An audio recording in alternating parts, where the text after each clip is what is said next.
It's yours. Hey, you have a song for us, Cheryl? No. Kyle? You have a song for us, Kyle? I don't have I have a question for you guys. As we said in class, or as always, I enjoy class, but here's what was on my mind.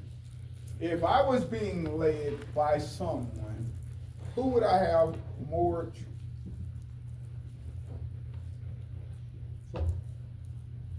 faith or trust in if someone, hey, could lead me, hey, around a storm or through a storm?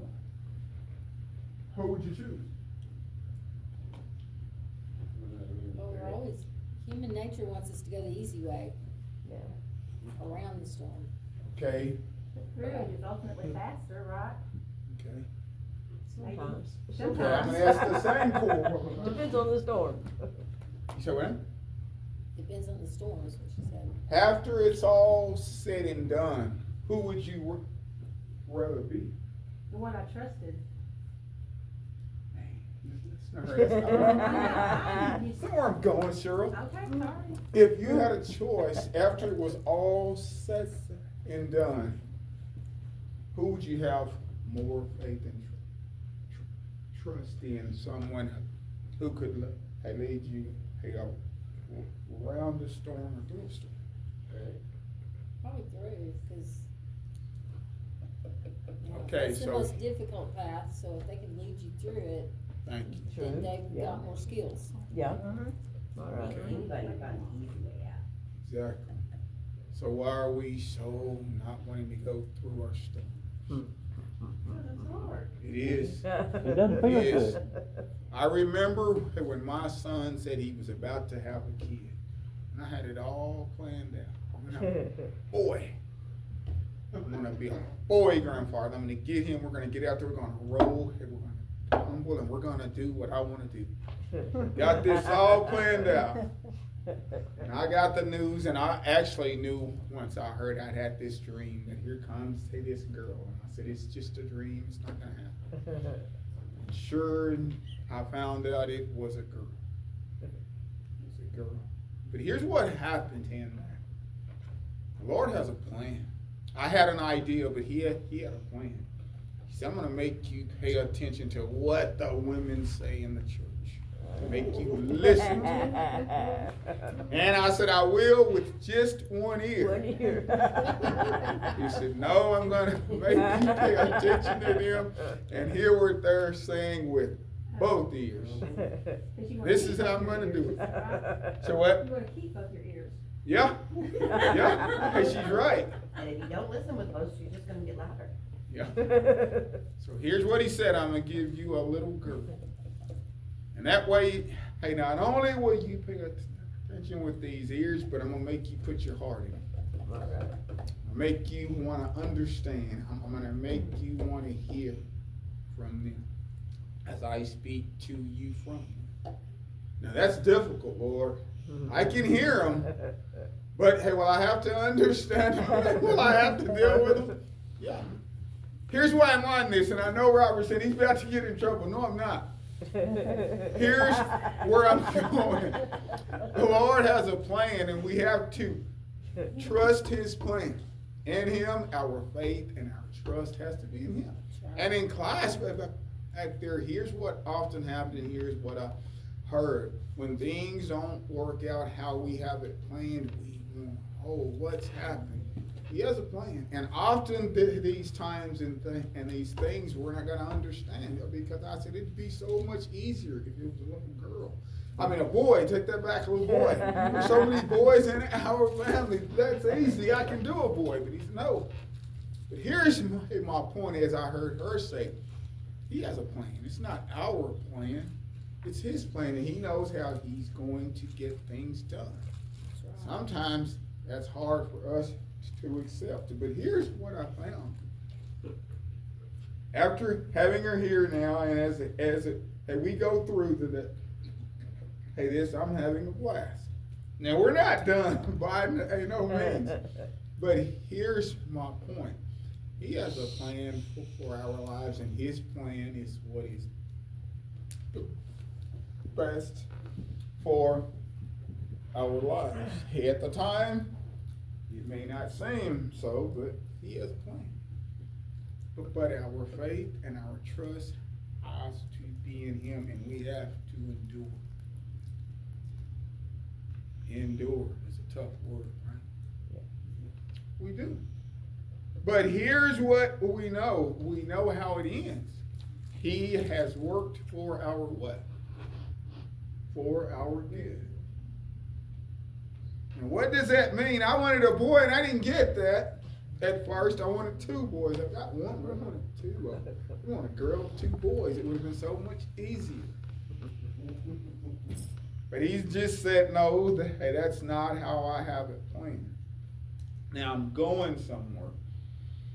As he hung on the cross, had he have shared with them what his plan was, I'm not going to stop all of this nonsense now. I'm going to let y'all destroy me. I'm going to let you crucify me, and I'm going to rise from the grave. What if he shared that with all of the Romans, everybody, just what his plan was? What would he have said? Don't kill him. Don't crucify him. Stop it. That's what he wants, right? Let's not do what he wants. Let's not allow him to have his way, which he still would have had his way because he's God. But here's where I'm going. There's so much that we will not understand. It was his plan. He worked through everybody that was there. Hear me.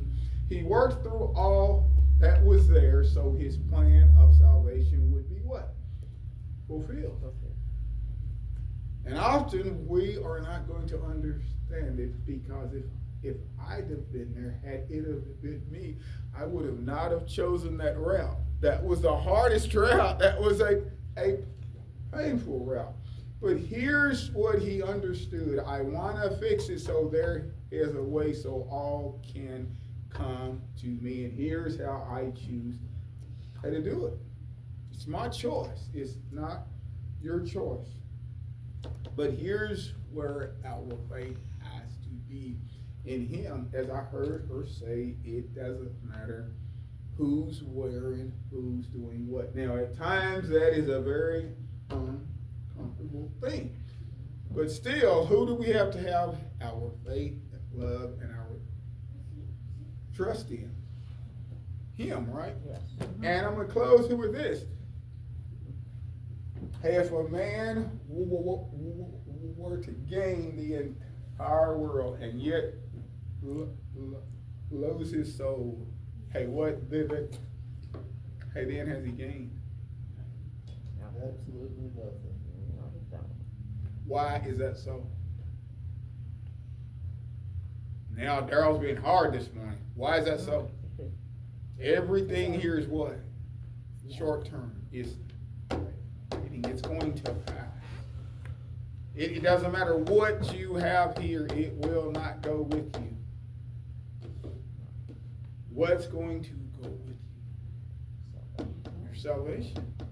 That's the only thing that is important, is our salvation. So as we endure and as things happen that we don't understand, I could preach to you about a lot of things that I've come to understand that I don't understand. But I don't have to understand. I only have to have faith and trust in him. Because he has us, right? And he knows what? He knows how it all ends. Now I'm going to stop for a second. If our faith and if our trust and if our love is in him and he knows how it ends and he has us and he has a plan, why are we worried about it all? Huh? Because we don't understand, right? But you wasn't supposed to understand. He didn't ask you that you understood, right? He just asked what? That we have our faith and our trust in him and that we're led by him. Because here's what he shared. I've explained this thing to you, and he has by what? By the Bible. All we have to do is what? Have faith, trust, and we have to what? Wait. That's hard to do, right? Mhm. And I don't understand it. I have to wait on something I don't understand. You don't have to understand. I'm gonna close with this. My little granddaughter, when I found out she was coming, and she was a girl that wrecked my world at first. This is not right. This is not the way it should be. This is not how I had it planned. But here's what I found out. Doesn't matter if they're a boy or girl, you're gonna love them. Anyway. Well, hey, the same, and if not more. Yep. Now, I won't share that with her, Well. but here's my point. He knows what he has planned for us, and I'm going to say this. Each of us has been what? You were here, you were put here for a purpose, and you have been searched. He knows who you are, and I'm going to close with this, and I'm going to go say that on his note. He knows what is best for us. My grandmother, I just wanted to go crawfish. She wouldn't let me go, and I didn't understand it. I'm just a little boy, and I want to go crawfishing. And you could drown. There's all kinds of. My grandmother should have been an EMT because she was always. Is the scene safe? Now that's not what she said, but she was. Oh, here's something could happen. This could happen. You think of this, think of that, and then you say, all of that can't happen. That's you. But here's my point. If we're led by him, we don't have to be concerned about all of those things, right? All we have to do is have our faith and our trust in him. And I think that's why my son goes fishing every chance he gets, because I didn't get to. He does. But let me close with this. Everything here is short term. It's fleeting. And in these times at which it doesn't seem like it's going to work out how we have it planned, it's working out how he has it planned. How he has it planned. And he told me I was coming back to Crew. I said, Lord, that is just not a good plan. It's worked out fine. It's worked out for my good. And as well, it's worked out for his good. I have Cheryl now. I didn't have her then. I have her now. But it's working out for my good. One more person. Hey, the Lord has this planned out, and he has it planned out for his good as well as for ours. And that's all I have. Thank you. Are you gonna bring up the Robert? Brother Robert? You think it's my turn? Yeah.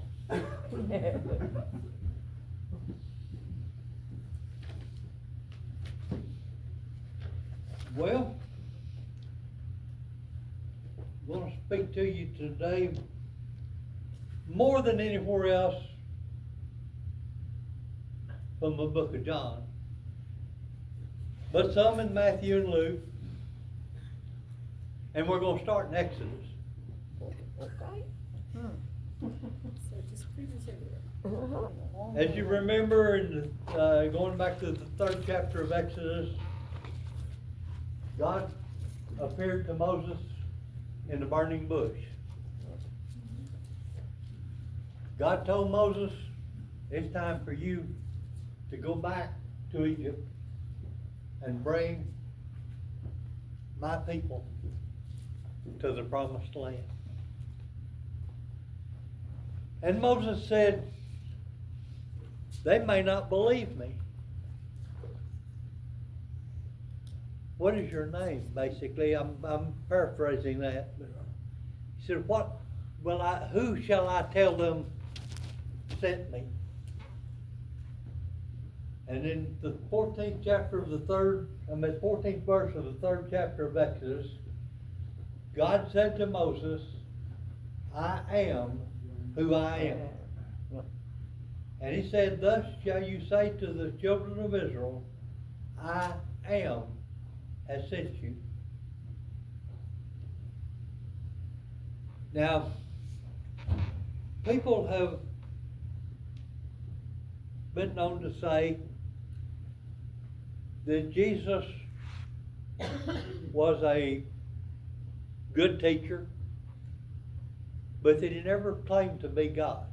well, that's false, but I want to show you a few things about this name, I am.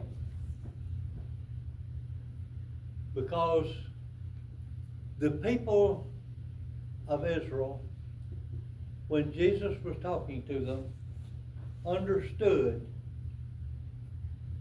I am to be a claim that I am God. And if I can find some of my markers and places in the Bible, I want to go to John chapter 6 first.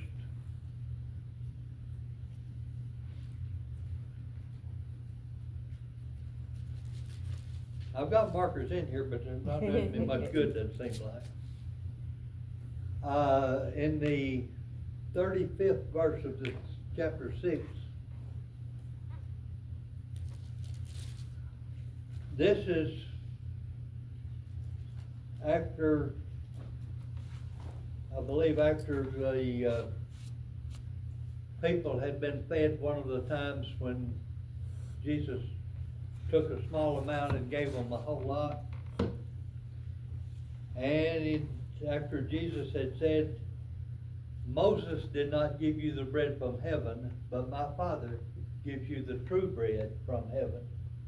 But anyway, in the 35th verse, Jesus said to them, I am the bread of life.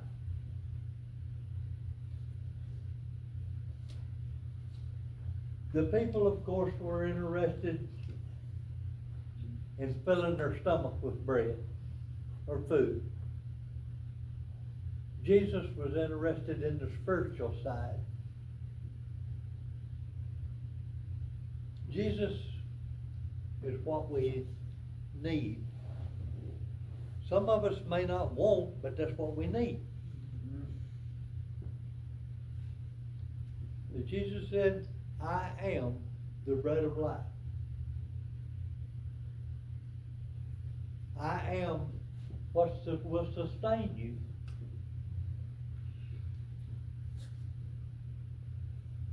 Now I understand if someone has no food, then to reach that person, we need to provide something for them to eat. But what we provide for them to eat, what we do with the blessing box is it's a good thing for this community, but it's not going to take them to heaven. They need to know also about the bread of life, about Jesus Christ. In the 8th chapter of John, in the 12th verse, Jesus said, I am the light of the world. He who follows me shall not walk in darkness, but have the light of life.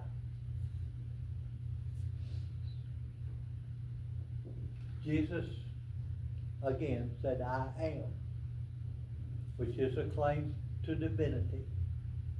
He basically said, I am God. He said he was the light of the world. Now let me turn back to Matthew, because I want to talk a little bit more about this light of the world. In the 5th chapter of Matthew, beginning in the 14th verse, it says, you are the light of the world. A city that is set on a hill cannot be hid. Nor do they light a lamp and put it under a bushel. Okay? What's the connection? Jesus said, I am the light of the world. And then Jesus said, You are the light of the world. Jesus is the true light of the world. If you're driving down the road at night and your headlights pick up a reflection of your headlights, because other vehicles, trailers and so forth have a reflector on the back of it. Sometimes bicycles have a reflector on the back of it. We actually are a reflection of Jesus if we're where he wants us to be. So the light of the world, the true light of the world is Jesus himself. And we should be reflecting that light to the world.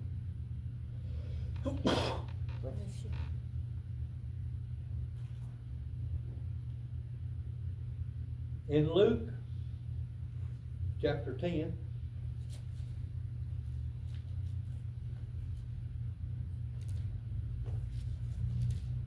one of my markers ought to be in Luke,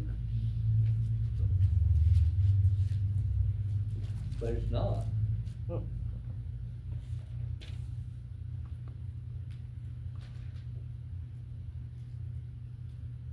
Or I've misplaced it down inside the Bible or something. And these pages are so hard to turn without us.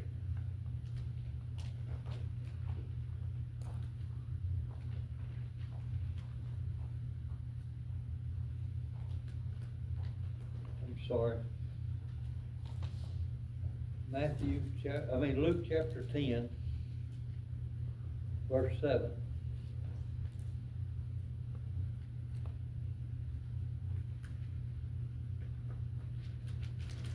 These pages are so thin.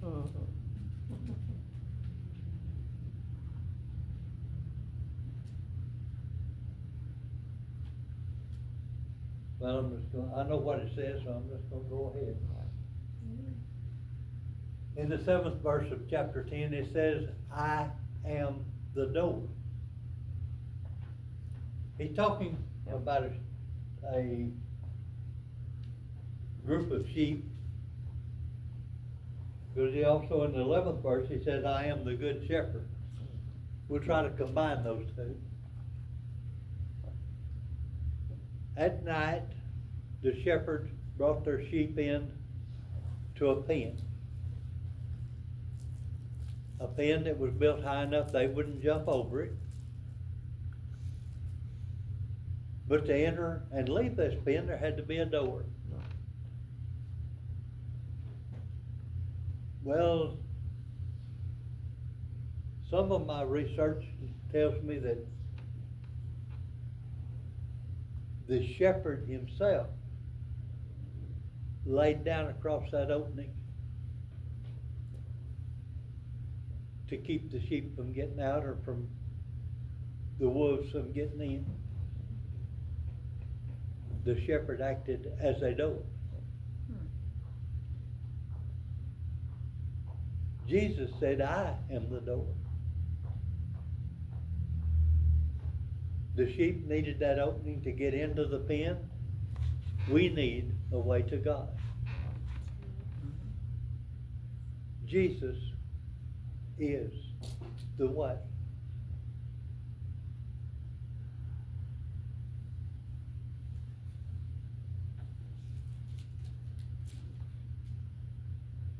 In John chapter 11,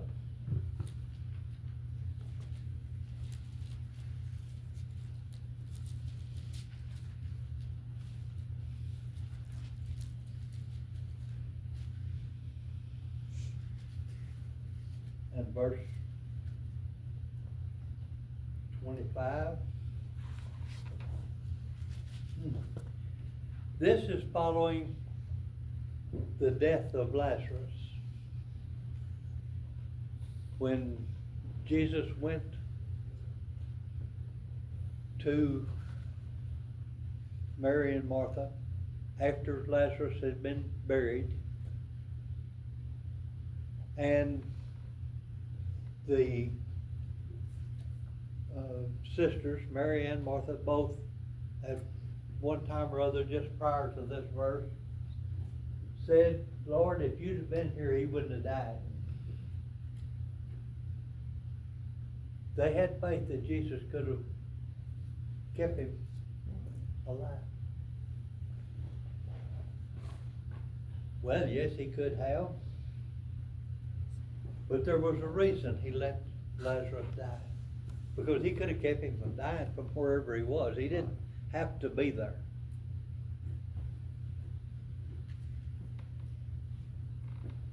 And in 11 and 25, Jesus said, I am the resurrection and the life. He who believes in me, though he may die, he shall live. And whosoever lives and believes in me shall never die. Do you believe this?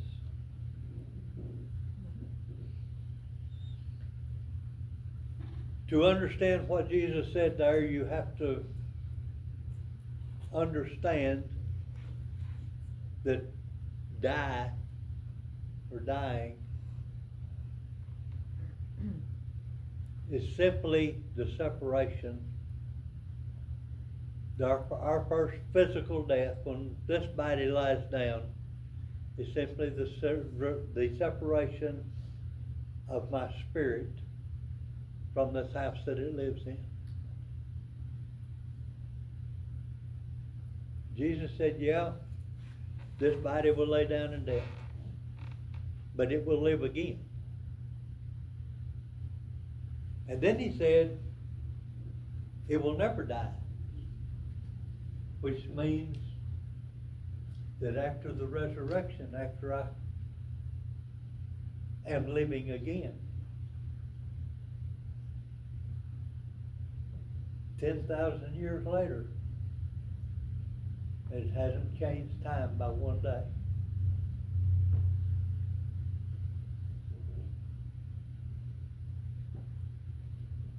The fact that this body is going to live again, or this body is going to be changed to an immortal body,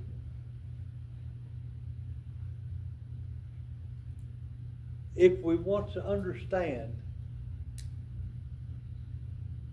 that eternity has no end, and we understand how brief 100 years is, because no matter how much we accumulate in that 100 years, it stays here and we go without it. The only thing we can take to the next life is what we send ahead. Our witness, our leading other people to Christ. There it goes ahead. And it's there waiting.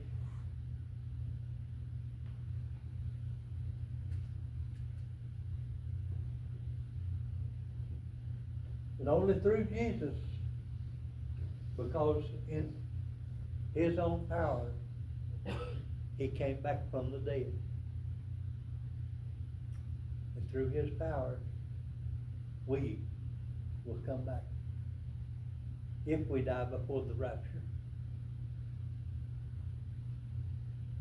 And I'm not going to get into that much, but this day and time, I see more and more signs that the rapture could happen soon. In John chapter 14 and verse 6,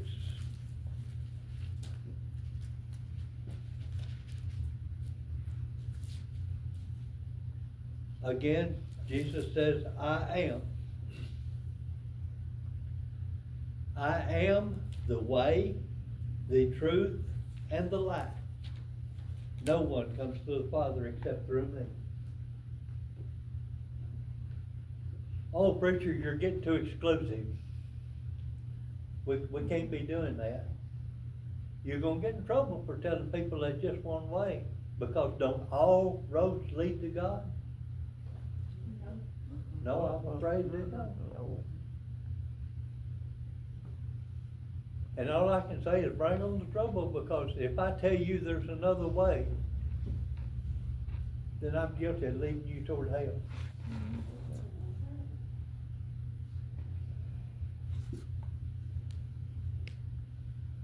Jesus said, I am the way, not a way, not one of the ways. I am the way. And without Jesus, we don't get that. Another thing about the term I am, Jesus didn't say I was, he didn't say I will be. I am. We live in time. God lives outside of time. In the, what we call the eternal present.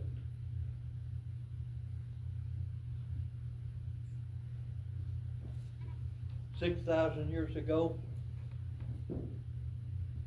or 6,000 years in the future. With God, it's all the same. I don't expect you to understand that, because we are creatures of time. But truly, with God, everything is in the present. In John chapter 15, verse 1, I am the true vine, and my Father is the vine dresser. Every branch in me that does not bear fruit, he takes it away. Every branch that bears fruit, he prunes, that it may bear more fruit.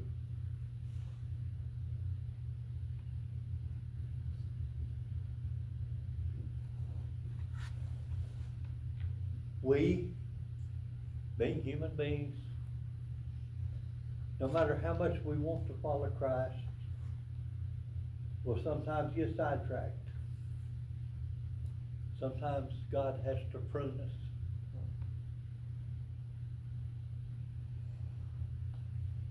We may not be enjoying that, but then if we understand what's happening, we understand that that's bringing us closer to God. Without the vine, the branches are dead. So if we're not in the vine, we're dying.